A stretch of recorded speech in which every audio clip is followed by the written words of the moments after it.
Hi everyone, I'm back to read the next chapter, chapter 3 in Josefina Finds a Lesson, school story. Here is chapter 3 called Rabbit Brush. Follow me, Josefina shouted happily. She ran up the hill as swift and light as a bird skimming over a stream. The air at the top smelled of juniper and pinyon.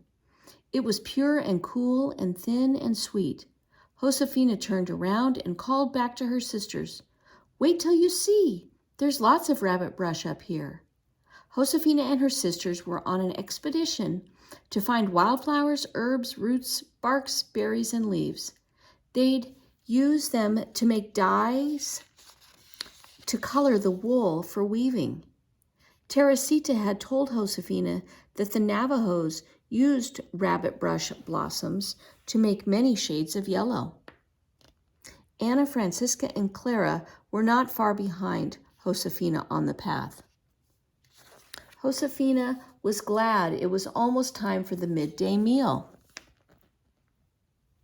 She knew that Carmen the cook had packed tortillas, onions, squash, goat cheese, and plums for them to eat.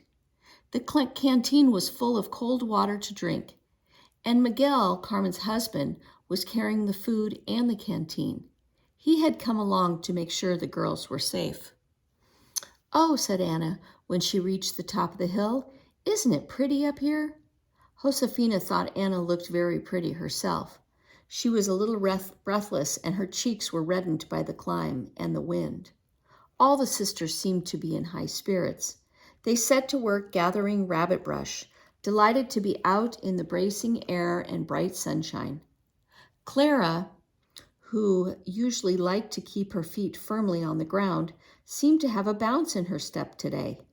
But Francisca, who was usually so careful of her appearance, didn't seem to care that her hair was windblown and tousled and had a yellow leaf caught in it. Look, said Josefina. She took the leaf out of Francisca's hair and twirled it on its stem. The leaf was such a sunny yellow, Josefina thought about saving it to put in her memory box, along with the pretty swallow's feather she'd found earlier. She kept things that reminded her of Mama in her memory box. Mama had loved swallows, and she had loved autumn too, and when the bright yellow leaves stood out against the dark green of the mountainside and shimmered against the deep blue sky. But Josefina knew that the little leaf would soon turn brown and crumble, so she let it go. She watched the breeze catch it and send it swooping and flying, as if it were a tiny yellow bird. Josefina loved autumn as much as Mama had. It was a busy time on the rancho. All the harvested crops had to be stored properly to preserve them for the winter. The storeroom was full of garlic, onions, beets, corn, squash, pumpkins, cheese, and meats. The adobe bins in the granero were full of grain to be ground into flour. Josefina and her sisters had made strings of squash slices, apple slices, red chilies, and herbs. The strings would hang near the hearth, where they would dry and be handy for use in cooking throughout the winter. Josefina always enjoyed the cheerful bustle in the kitchen at harvest time. But it was a treat to be out and away today, high up on this golden hillside with her sisters. The morning had flown by, and now it was midday, and the sisters gathered around the food Carmen had packed for them. Miguel found a sunny spot and took his afternoon rest while the girls ate. Josefina bit into a plum that was warm from the sunshine. The breeze lifted her hair off her back and cooled her face. I wish Tia Dolores had been able to come with us today, she said. She'd enjoy this. Tia Dolores had gone to the village. She was bringing food to some of the villagers who had lost their crops in the flood. See, agreed Anna and Clara. Francisca had a mouthful of tortilla. Josefina grinned. She took a sprig of rabbit brush out of her basket and pretended to be Tia Dolores. We'll put these flowers to good use, won't we, girls? She said, imitating Tia Dolores' energetic manner. Anna and Clara laughed especially when Josefina put the flowers to good use, tickling them. But Francisca grabbed the flowers away. Whenever Tia Dolores talks about putting things to good use, it always ends up meaning more work for us, she grumbles. All this weaving, for example. Josefina smiled. I like the weaving, she said. Well, said Francisca, it's new to you, but I find it very dull. She collapsed back on the grass and fanned herself with a sprig of flowers. I'm worn out from it. Now, Francisca, Anna scolded her in her kindly, motherly way, you have plenty of energy for things you enjoy, like dancing. Pretend you're dancing while you work at the loom. Dance on the treadles. I can't dance very well with the loom, said Francisca shortly. You don't weave very well with your loom either, said Clara. Weaving is just the sort of slow, patient work you're not good at, Francisca. Francisca made a face. Work, she said. I thought that when Tia Dolores came, there would be less work for us, not more. She doesn't ask us to do any more than she does herself, said Clara. You're right, said Francisca, sitting up. Tia Dolores is always at work. She's always trying to fix things and improve things and change things, especially us. Francisca poked and prodded Clara's arm with a sprig of rabbit brush as she continued to complain. Tia Dolores is always trying to poke and prod us into being different than we are. She's never satisfied. She always thinks we can be better. Tia Dolores came to teach us, said Anna. She's not a servant. She certainly is not, said Francisca. She seems to think she is the patrona.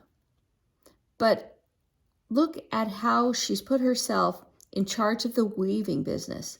Tia Dolores had also taken on the responsibility of keeping track of the number of blankets the rancho was producing. As Papa said, we must replace the sheep, Anna said calmly. She collected the remnants of the food, and the girls started back down the hill with Miguel. Anna walked next to Francisca. We should be grateful to Tia Dolores for her good idea and her hard work. She is helping us, and that is exactly what we asked her to do. Francisca frowned. Tia Dolores' help is not exactly what I expected it to be, she said. Tia Dolores isn't either. She seems different than she was when she came here the first time. Yes, said Josefina. She turned around and walked backwards a few steps so that she could face her sisters. Tia Dolores seems happier. I think she is, said Anna. She even looks happier and prettier, too. She's not so thin and pale as she was. She's letting her skin get rough and red, said Francisca, who was vain about her own complexion. Josefina did not like to hear Francisca criticize Tia Dolores. Why are you speaking this way about Tia Dolores? She asked Francisca. You were the one who asked to say that she was elegant and that her clothes were beautiful. She never wears those beautiful clothes anymore, said Francisca. Just everyday work clothes.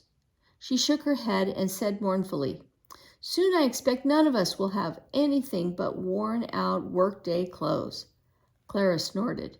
You'd have a fancy new dress if you'd ever settle down and finish it, she said. Francisca ignored her. Tia Dolores is determined to weave all the wool into blankets, she said, and I'm sure she won't spare even enough for new sashes for us. Not that it matters how we look. We don't have time to do anything but work these days. We're up long before dawn. Oh, that's it, said Anna. You are out of sorts because you have to get up so early. Anna, Clara, and Josefina glanced at each other and hid their smiles. Francisca was well known for being slow to rise in the morning. Anna went on.